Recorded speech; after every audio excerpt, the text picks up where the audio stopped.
하박국 3장 17절로서 19절 말씀입니다.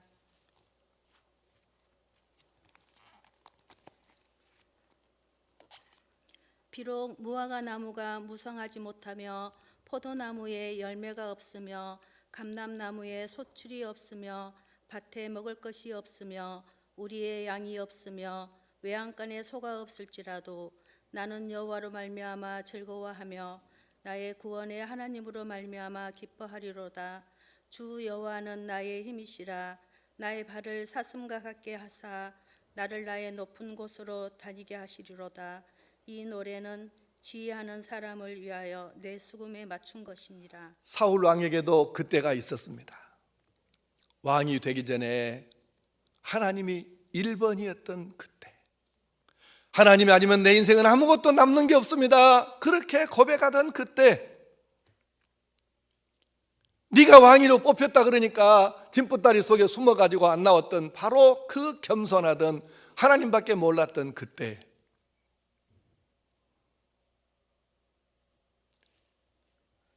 하나님과의 관계가 지극히 정상이던 그때가 있었던 것이죠. 제가 생각해 보니까 사울이 나중에 인생이 완전히 망가진 다음에 그랬을 것 같아요. 왕이 되기 전에 그때가 좋았는데. 여러분, 세상에는 돈 벌고 나서 인생 망쳐버린 사람들, 높은 자리에 올라간 다음에 인생을 망쳐버린 사람들, 유명해진 다음에 인생을 망쳐버린 사람들, 그렇게 복 달라고 기도하더니 하나님께서 복 주시니까 하나님이 2번, 3번, 4번, 5번 나중에는 등회품처럼 되어버린 그런 사람들, 살만하니까 인생을 망친 사람들 우리 주변에는 없습니까? 아니, 우리 자신은 거기서 전혀 해당 사항이 없을까요? 벌벅의 소설 대지에 나오는 왕릉만의 이야기가 아닙니다. 누구에게나 그때는 있었던 것이죠. 하나님과 좋았던 바로 그때, 부부간에, 부모와 자녀지간에, 형제 자매지간에, 친구지간에 너무너무 좋았던 그때 관계입니다. 그렇게 관계가 좋았던 그때, 그런데 그때를 잘 지키고 더욱더 좋게 발전시켜 나가는 사람이 있는가 하면, 그때를 지키지 못하고 그것을 망가뜨려 가지고 인생을 망쳐서 그때가 좋았는데 이러는 사람도 있다는 것이죠. 사랑하는 성도 여러분, 그때를 생각해 보십시다. 하나님과 너무너무 좋았던 그때 여러분의 상태가 어땠는지를 돌아보시고, 그때에 비해서 지금 나는 하나님과의 관계가 지극히 정상적이고 더 좋은 상태인가, 아니면 그때가 좋았는데 이런 생각이 드는 상태인가 생각해보고, 하나님과 나와의 관계를 다시 한번 바꾸고 회복하고 바로잡고 정상화시켜서 리모델링을 해야 될 상태이라면 우리가 늦추지 말고 리모델링에 들어가야 하지 않겠습니까? 사람과의 관계도 그렇습니다. 내게 은혜를 입혀준 분들, 부모님을 비롯해서, 스승을 비롯해서 내게 은혜를 입혀준 분들, 내가 이렇게 하면 안 되는데 그때가 좋았는데 이렇게 생각이 된다면 이 좋은 인간관계도 다시 세워야 하지 않겠습니까? 하박국 선지자는 이스라엘의 그때를 생각하는 것입니다. 우리는 대개 하박국 3장 17절 18절 앞과 뒤는 다 잘라먹고 이 두 절만 갖고 외우고 이렇게 살아요, 대부분의 사람들이. 그러니까 이 깊은 뜻을 모르는 것이에요. 다시 읽어보겠습니다. 하박국 3장 17, 18 시작. 비록 무화과 나무가 무성하지 못하며 포도나무에 열매가 없으며 감람나무에 소출이 없으며 밭에 먹을 것이 없으며 우리의 양이 없으며 외양간에 소가 없을지라도 나는 여호와로 말미암아 즐거워하며 나의 구원의 하나님으로 말미암아 기뻐하리로다. 아멘.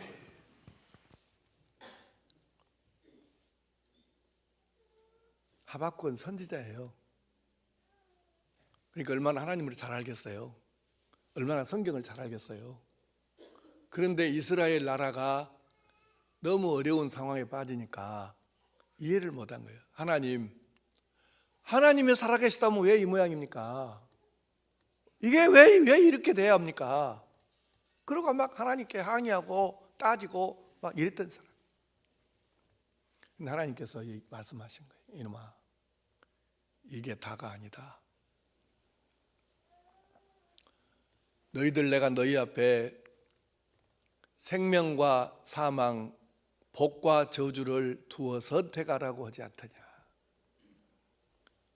너희들이 지금 택한 것이 저주다. 하나님을 떠나고 말씀을 떠나고 우상을 숭배하고 그래서 북왕국 이스라엘이 망했는데 이제 너희들 남왕국조차도 끝내 이 길을 돌아서지 아니하고 이렇게 가니 내가 남왕국까지도 다른 나라를 통해서 멸망을 시키겠다 이러시니까 정신이 번쩍 든 거예요. 이게 다가 아니고 시작이라네. 그래서 정신이 번쩍 들어가지고 하박국이 지난 날을 돌아본 거예요. 그랬더니 왕이 없었을 때 왕을 달라고 그렇게 볶았잖아요. 하나님이 들어주셨잖아요. 왕이 있을 때가 좋았는가 없을 때가 좋았는가. 광야에서 40년을 살았습니다. 땅 한 평 없었습니다. 애굽에서 400년을 살았습니다. 노예로. 여러분 거기 뭐가 있었겠습니까? 광야 40년을 살 때 자기 땅 없었습니다. 자기 집 한 채 없었습니다. 오늘은 여기서 자고 내일은 저기서 자야 되는데 여러분 그때에 천막을 치기도 하고 우에다가 나무나 풀이나 구울 수 있으면 걷다가 엉거서 그냥 이슬 가리고 이렇게 살았지 않습니까? 그런데 40년 동안 땅 한 평 없었고 집 한 채 없었고 길쌈하지 않았고 농사 짓지 않았는데도 굶어 죽은 사람 하나 없고 떨어진 옷을 입은 사람 하나도 없었다는 거예요. 그러고 생각해 보니까 가나안 땅에 들어갔잖아요. 40년 지난 다음에 가나안 땅에 들어가서 땅 공짜로 받았습니다. 다 자기 집 지었습니다. 농사 짓습니다. 먹을 것 풍성합니다. 살만해졌습니다. 그랬더니 이 사람들이 우상을 섬기고 살만하니까 하나님이 두 번째, 세 번째, 네 번째, 다섯 번째 등의 품으로 밀리고 결국 그래서 우상 숭배가 들어오고 하나님의 채찍을 맞게 되고 하박국이 이것을 이제 깨닫는 거예요. 땅이 없어도 집이 없어도 먹을 것이 없어도 일단은 우리에게는 살아계신 하나님, 신중에 신신 하나님 그분 한 분만 나와 함께 계시면 되는구나. 이 원리를 하박국이 그때 깨닫는 거예요. 전에는 하나님을 원망하고 항의하고 왜 불의한 놈이 잘 되고 악한 놈이 더 잘 되고 왜 이렇습니까? 하나님이 살아계신다면 이렇게 따졌는데 이제 생각해 보니까 그게 아니에요. 이 처절한 깨달음을 가지고 마지막으로 결론 내리고 고백한 것이 17절 18절이에요. 이 처절한 그 전의 이야기를 빼버리고 이것만 갖고 말하면 우리가 이 말씀의 의도를 반의 반도 못 건지는 거예요. 비록 무화과 나무가 6가지가 없어요. 무화과 나무가 무성하지 못하고 포도나무에 열매가 없고 감람나무에 소출이 없고 밭에는 먹을 것도 없고 우리에는 양도 없고 외양간에 소도 없고 그래도 나는 여호와로 말미암아 즐거워하며 나의 구원의 하나님으로 말미암아 기뻐하리로다.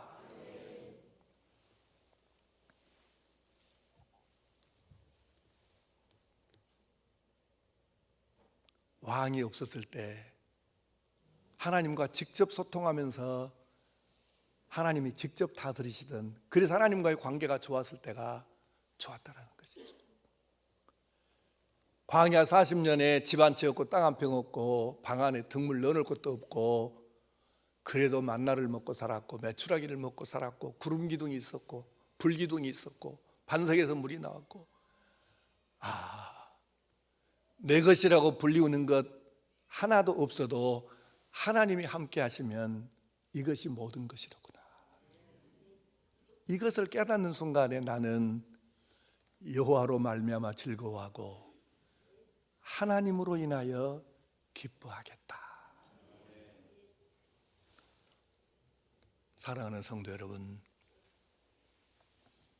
우리 기억해야 합니다. 부부간에 돈 없어도 당신만 있으면 돼. 우리 몸이 좀 아파도 당신만 있으면 나는 행복해. 당신이 유명하지 못해도 괜찮아. 나는 당신만 있으면 좋아. 이것이 부부이고 이것을 우리가 사랑이라고 말합니다. 이것이 있을 때에는 세상 사람들이 부러워하는, 좋아하는 것, 그 부부에게 있으면 편리하고 없으면 좀 불편할 뿐이에요. 그러나 부부에게 있어야 할 이 사랑이 없으면 세상에 좋다고 말하는 것 다 있어도 어떻게 그것을 가지고 행복하겠냐 그 말이에요. 하나님과 우리 사이에 아무것도 중간에 낀 것이 없고, 하나님이 자기 아들을 죽여서 나를 사랑하셨다고, 그래서 이것이 믿어져 가지고 나도 주님을 사랑한다고 눈물로 고백하고 감격하던 이 관계가 계속 유지되면 다른 것이 있으면 좋고 없으면 불편하고 좀 괜찮아요. 불편할 뿐이에요. 그러나 하나님과의 관계가 비정상인데 다른 것이 중간에 끼어들면 돈이 끼어들고 권력이 끼어들고 명예가 끼어들고 욕심이 끼어들고 이것저것 취미가 끼어들고 다 끼어들어 가지고, 그래서 하나님이 2번 되고 3번 되고 5번 되면 여러분 그걸 뭐 하실랍니까? 아란의 피 맺힌 고백이 여러분 마음속에 안 절려오십니까? 가난했던 그때가 좋았는데 하나님과의 관계 회복하지 못하면 여러분 뭘 가지고 사실랍니까? 천국에는 뭘 가지고 가시려고 그래요? 감사의 출발은 여기입니다. 여러분 가진 것 있으니까 감사하고, 기도 응답해 주시니까 감사하고, 애기들 잘 되니까 감사하고, 돈 잘 벌니, 이제는 여러분 교회 다닌 지가 몇 년 이상 되고 구원의 감격을 얻은 사람이라면 그 단계를 벗어나시기 바랍니다.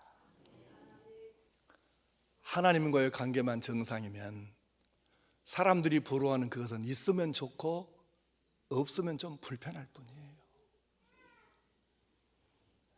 이것 말고 무엇이 우리에게 더 필요하겠습니까? 다음 주일이 추수감사절인데 여러분 무엇을 감사하시려고 생각하십니까? 하나님과 나와의 관계가 정상적이면 우리는 얼마든지 감사할 수 있는 것이죠. 일본의 양심이라고 불리우는 우찌무라 간조가 이렇게 말했습니다. 하나님께서 사람들을 만약 저주하실 필요가 있다면 질병을 주어 저주하거나 가난을 주어서 저주하시지 않습니다. 감사하지 못하는 메마른 마음을 주는 것이 저주입니다. 감사가 없으면 저주받은 것입니다. 이렇게 이야기했어요. 우찌무라 간조의 글을 읽는데 가슴이 저려왔습니다. 저도 여러분도 언젠가 한 번은 그렇게 안 믿어진 예수가 믿어지고, 누가 나를 위해 죽냐고 그랬는데 진짜 예수님이 나를 위해서 죽어준 것이 믿어지던 그때 여러분 우리가 됐습니까?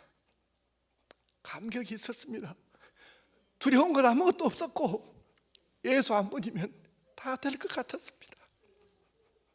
근데 지금 우리는 무엇으로 삽니까? 예수로 지금도 살고 있나요? 아니면 중간에 무엇인가 끼어들어 가지고 그것으로 삽니까?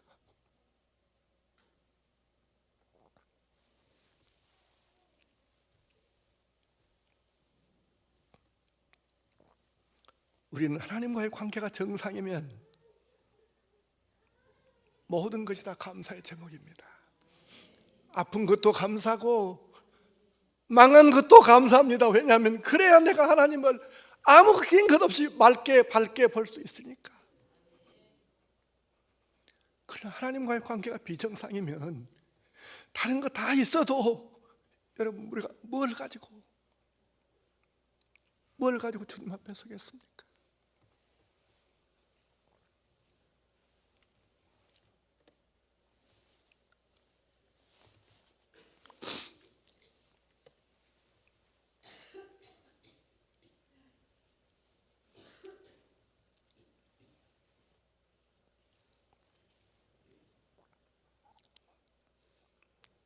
저도 요즘에 마음이 많이 아픕니다.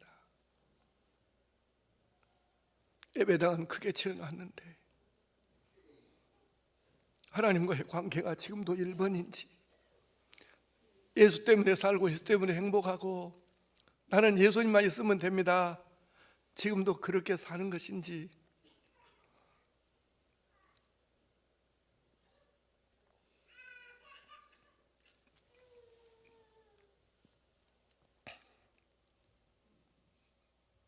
사랑하는 성도 여러분, 하나님과의 관계를 생각하면서 구원의 감격을 어쩔 줄 몰라 했던, 그래도 주님을 사랑한다고 고백했던 그때를 기억하면서 지금의 내 이 상황이 그렇지 못하다면 하나님과의 관계를 회복하고 바로 세우고 리모델링해서 정상화시킬 수 있기를 바랍니다. 여러분이 사랑해야 할 사람들이 있습니다. 배우자일 수도 있고 부모나 자기식일 수도 있고 스승일 수도 있고 친구일 수도 있고 내 인생을 깨우쳐준 사람일 수도 있고, 어쨌든 내가 사랑해야 될 사람들이 있는데 중간에 무엇인가가 끼어가지고 그 사랑이 식어지고 정상적이지 않다면 이 관계도 다시 세워야 하지 않겠습니까? 우리 모두가 하나님과의 관계를 다시 세워서 지극히 정상적으로 회복해서 그때보다는 지금이 더 좋다고 고백할 수 있는, 그래서 하나님 때문에 사랑해야 할 사랑하는 사람들 때문에 여러분이 행복하고 평안하고 기뻐함으로 해서 감사가 넘쳐나는 은혜가 있기를 축복합니다. 기도하십시다.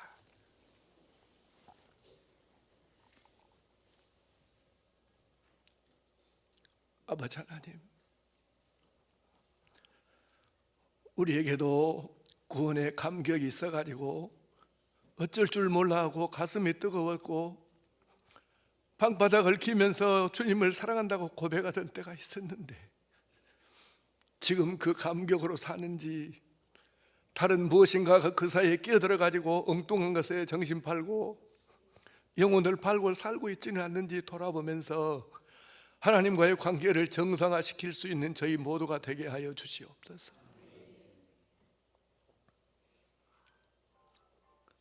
그래서 하나님 때문에, 사랑하는 사람들 때문에 행복하다고 고백하고 그때보다는 지금이 더 낫다고 고백할 수 있는 진정한 믿음의 사람들 되게 하여 주시옵소서.